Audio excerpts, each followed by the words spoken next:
Hey guys, welcome to another episode of the Entrepreneur's Wife podcast. I'm your host, Carly Rains.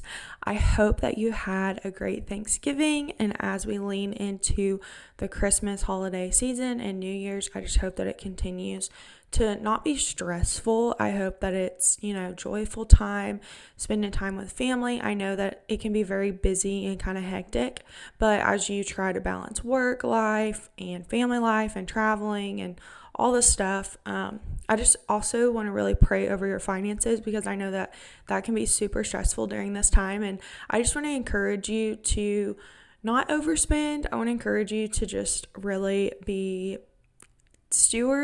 wise stewards with your money. During this holiday season, we can go all out for the holidays because of this expectation that we feel that we have to fulfill as people or as parents. And when we were growing up, one of the things that I love that my parents did is one of our gifts was like a small trip. So we might have gone to like a professional basketball game, or we might have gone like on a cruise, or we might have done something.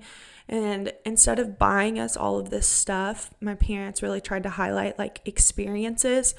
And yes, that is costly in and of itself, but I remember those way more than I remember the gifts that I received from them. And honestly, I had a better time on those experiences than I did receiving a bunch of gifts. So I just want to encourage you to have that mindset of what are some creative ways that we can have experiences with our family, with our kids, with our spouse, instead of having to buy all of these things for them that they're probably going to throw away in the next couple of years or lose or not even use anymore or whatever.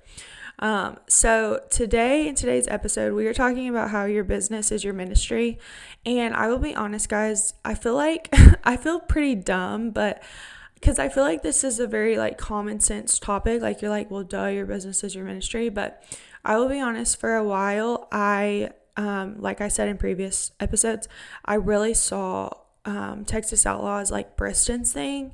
Even when we first were married, I really did not start taking like ownership of, oh, this is our business. Oh, like I'm a part of this. Even though you started it and you make all the decisions, I still have an investment in this and I still can add value into this. And I still like have a responsibility as your wife in this, even if it's not my thing. And so for a while, I just really struggled with actually believing in this concept that your business is your ministry. And I will say that it goes back to high school, because when I was in high school, I just really assumed that the only job that you could have if you loved the Lord was actual ministry. Like if you love the Lord, then you went into ministry, you went into being a pastor or a Bible teacher or an evangelist, or like what you worked at a church or whatever. Like that's what you did. And if you worked a regular job, then, not to say you didn't love the Lord as much, because I know people who genuinely love the Lord who have regular jobs, but it was just kind of this mindset of like, oh, well, if I'm going to really go all in for Jesus, then like my only job that I can really get is in ministry. And so I kind of had that mindset in high school. And then when I went to college, it's really funny because it's just funny how God works in your life. Like he really does when you're trying to grow closer to him, because college was a very pivotal moment in my relationship with God. I wanted to go all in for him, and I felt like he was really changing a lot of my desires when it came to like jobs and what I wanted to do and what I wanted to focus on. And I still see that to this day. And it's so funny because I never thought that I would be here. I never thought that like we would own a business. I never thought that I would love it as much as I do love it, because I just had that mindset of like, oh, well, what I would love is to go into ministry. And so I think that's why I really detached the business from this concept of your business is your ministry, because I just thought the only job that I could have that was tied to that would be actual ministry. And it's funny because maybe the Lord will call Briston and I to a full-time ministry one day. I don't know. But for right now in the season of life that we're in, I really, really, really do enjoy like where we're at. And it's funny because I was thinking this the other day, like I actually have like true joy in the season that I'm in. And I don't know about y'all, but that was a struggle. Like, I feel like before I hit this spot, yes, I had joy, and yes, I was happy, and I wasn't depressed. I wasn't like these extreme emotions, but mentally I was always like striving for the next season. Like, I was always looking forward to the next season, and I wasn't really fully present in the season that God had us in.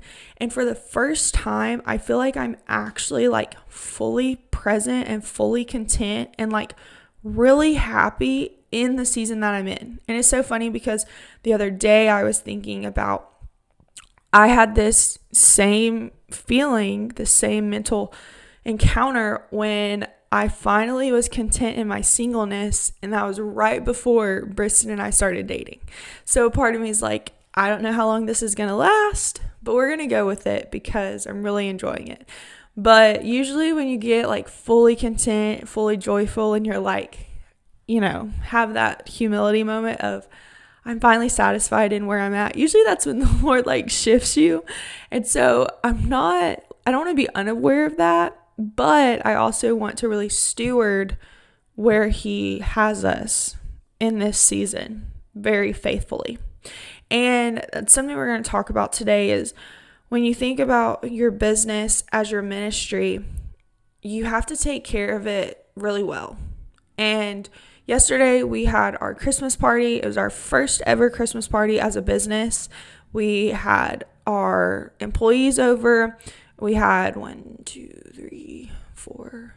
If you count Briston and I, we had about 6 employees. If you don't count Briston and I, we had 4 of them over. And we ate, maybe 7, I don't know. But we had like our employees over. And we ate and we just had a good time. And something that was really cool is we were able to gift them. They were very small gifts, but we were able to like buy these little gifts for them. For the girls, we got these cute little cups from Hobby Lobby. For the boys, we got one of them like a water bottle, and the other one we got some running sunglasses because he runs. And it's Asher, he's our race director. And we were able to gift them with just a little bit of cash and do some giveaways. And, as it was funny because leading up to this, Briston was like, okay, we're going to go get them gifts. Like, we got to get decorations. And really my job as the wife, if you saw on social media, like, was to decorate and get it all ready. I'm pretty exhausted because this week, I will say, has been just a lot these past couple of weeks. So I had to decorate all before that, get it all ready. And, something that is like a gift of the Spirit, but also something that we're called to do as Christians, is hospitality. And I love this idea of hospitality. And I think that like when you're a leader or a business owner, you have such an opportunity when you have employees to really show that, especially to your customers. But I think too, to like the people that are working for you, you need to show your appreciation to them because they're really like supporting a vision that you have. And that is a very humble and servant-like thing to do. And it's just amazing when people like fully believe in it and they get on board with it and they're like, yeah, like I want to do this with you. And so, we wanted to like gift them for all of their hard work and for coming on board with us and for really taking a risk. I mean, if you think about it, if you're a small business, you don't have a lot of benefits. It's not like you're like a big corporation where you have health insurance and retirement and like all of these things, like it's pretty much like, okay, guys, we got to make our quota for the month because we got to make payroll. And like, it's a very riskful thing to work for a small business. And so we wanted to gift them that. And I say, like, as leaders, you really get the opportunity to sow into others. And I use the word opportunity because you have a choice. And I had this really cool dream the other night. And I just felt like Holy Spirit was, like, speaking. And I just love this quote that was said in the dream. And I want to use it in my book because it was just such a profound quote that has just really hit me. And what was said was, I looked at a young person and they had a weapon in their hand and they were told by an older person in the dream to use that weapon to hurt me. And I looked at them and I told them, I said, you get to use this. I pointed to their weapon. So for you get to use whatever's in your hand, whether that's your gifts, your talents, your business, like your job, whatever it is. You get to use that for good or for evil? To help people or to hurt people? And that statement of to help people or to hurt people, I just love that, because it was like 2 H's, and I was like, that has to be from the Lord, because I love words. And so I woke up and wrote that down, and it was just really powerful. Like, I know in Proverbs it talks about how our tongue is just a source of fruit that's either going to be filled with life or it's going to be filled with death. And it's so important, like, what you're speaking over your employees. And I'm really going to hit today on your employees, because I think sometimes we forget about them when we are leading a business. Like, we neglect the importance of pouring into the people that work for us, and we just focus on the customer. And you should focus on the customer, but like, you should really focus on your employees too. And so, like, we have an opportunity to pour into them, and we have to be very careful with what we say. We have to be very, very mindful with what we say, because you're either going to speak life into them or you're going to speak death into them. And that's what I want to hit on with this concept of your business is your ministry, because really you're sowing seeds, and you're sowing things that are going to grow, and it's either going to grow a beautiful flower or a beautiful tree, or it's going to be a seed of faith that grows into, like, it's like a mustard seed that grows into this huge tree later on in their life. Or it's going to grow into weeds. It's going to grow into thistles. They're going to get bitter. Like, you have a choice on what you're going to sow into their life. And you don't have, the power to control them. You don't have the power to decide how they're going to use what you sow into them. But you do have the power to choose, am I going to pour into them good things, eternal things, godly things, or am I going to pour into them not good things? And I want to hit on this verse in Galatians, and I really want to hit on this concept that sowing, when we talk about sowing, we're talking about planting seeds into people, and really it's our actions, our behaviors, and what we say. And I really want to hit on the words that we say today, more so than our actions, because yes, our actions are like honestly more important than our words, but our words are so important. I mean, like, I'm realizing that, like, what Briston tells our employees, like think about it. They really take that to heart.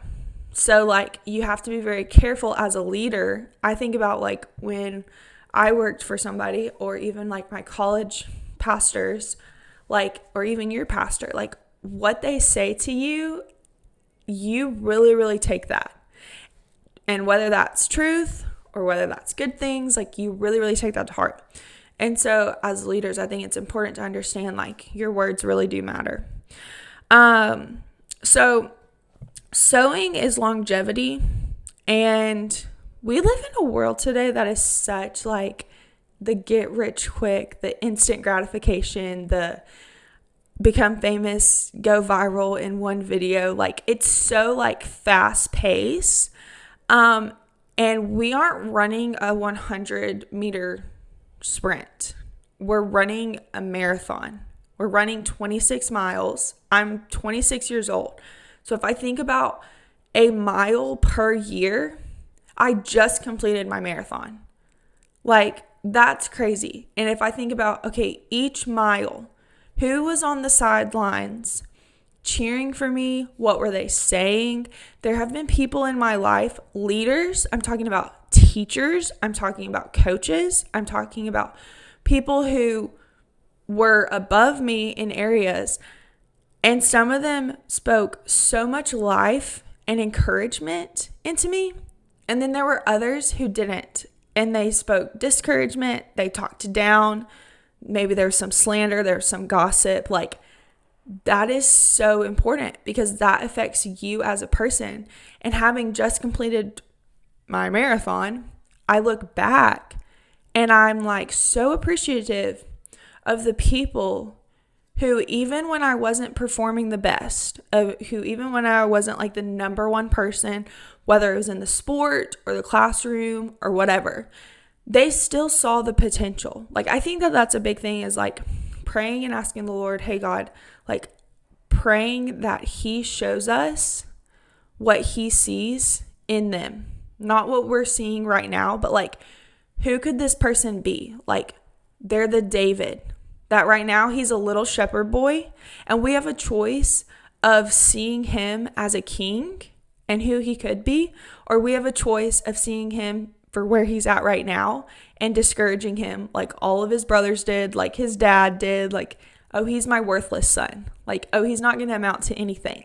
And God's like, no, like, I see his heart. I see his potential. I see what I could do through him. And I think like as leaders, as business owners, it's so important with your employees to see that, to see like what has God spoken over their life? Like, what is God speaking into them? Like, where could they go? Whether they work for you forever or they work for you for short term, but like, what is God seeing in their life? So sowing is longevity.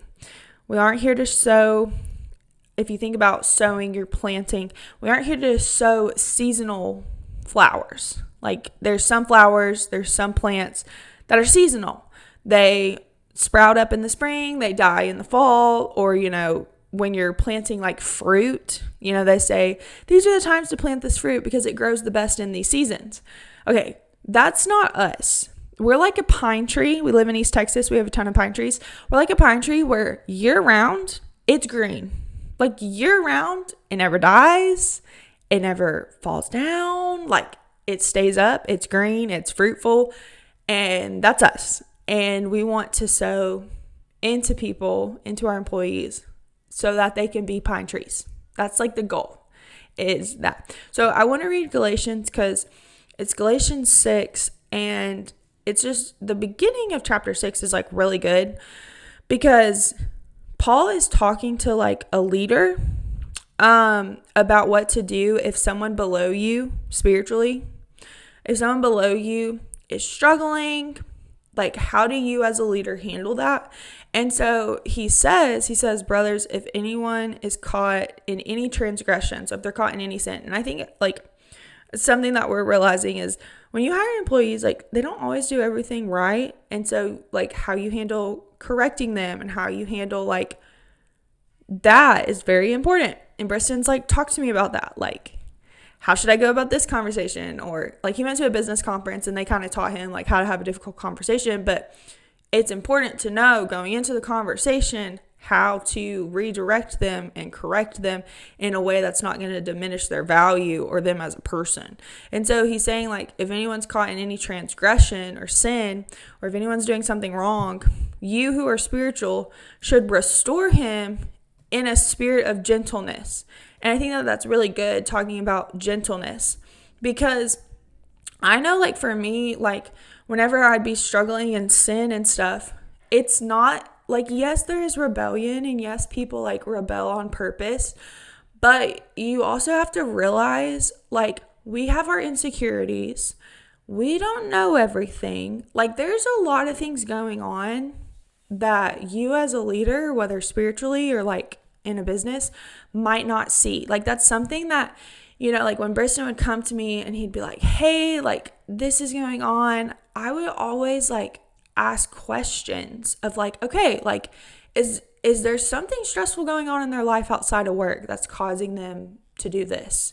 Like, did something happen? Like, how are they mentally? Like, how, because your personal life really does affect your work life. And so I think as business owners, it's important when you're trying to correct someone to keep that in mind. Like, they might not be doing their task right, but to be like, okay, like, is there something going on in their life that's affecting them at work?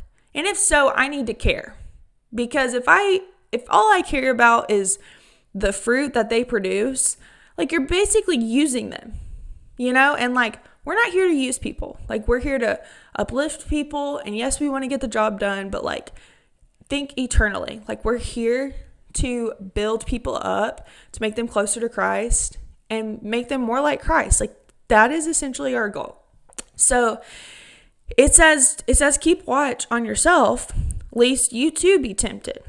And then it says, bear one another's burdens and so fulfill the law of Christ. So literally what I was just saying, like, sit down and talk to them. Like, figure out what's going on in their life. Like, are they struggling with something? Like, have compassion for them and try to understand them. And I think another thing too is they don't have to tell you all your business. Like, you don't need to know everything. But like, for instance, we were having issues with one of our employees, and Briston was coming to me to talk to me about it. And I'm like, hey, like, maybe there's something going on, because this person's home life is not stable. Like, this person's home life is pretty bad.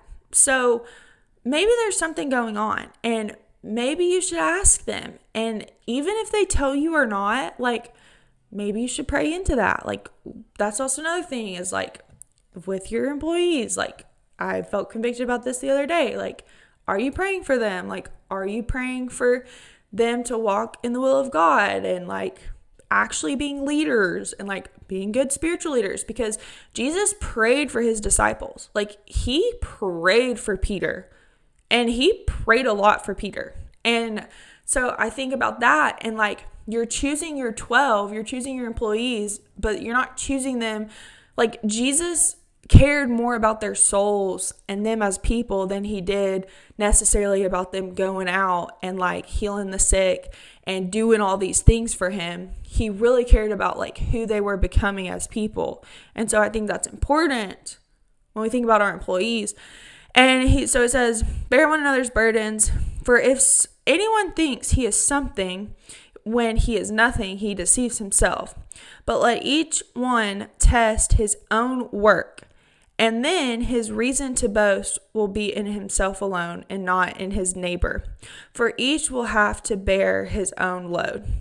I love this next part. It says, let the one who is taught the word share all good things with the one who teaches. Do not be deceived. God is not mocked, for whatever one sows, that he also will reap. For the one who sows to his own flesh will reap from his flesh corruption.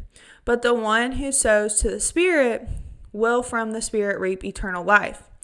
And then we always use this verse, like, when we talk about, like, running or working hard or, like, staying in the faith. But we say, and let us not grow weary of doing good, for in due season we will reap if we do not give up. So then we have opportunity. I literally used the word opportunity. We have opportunity. Let us do good to everyone, and especially to those who are of the household of faith.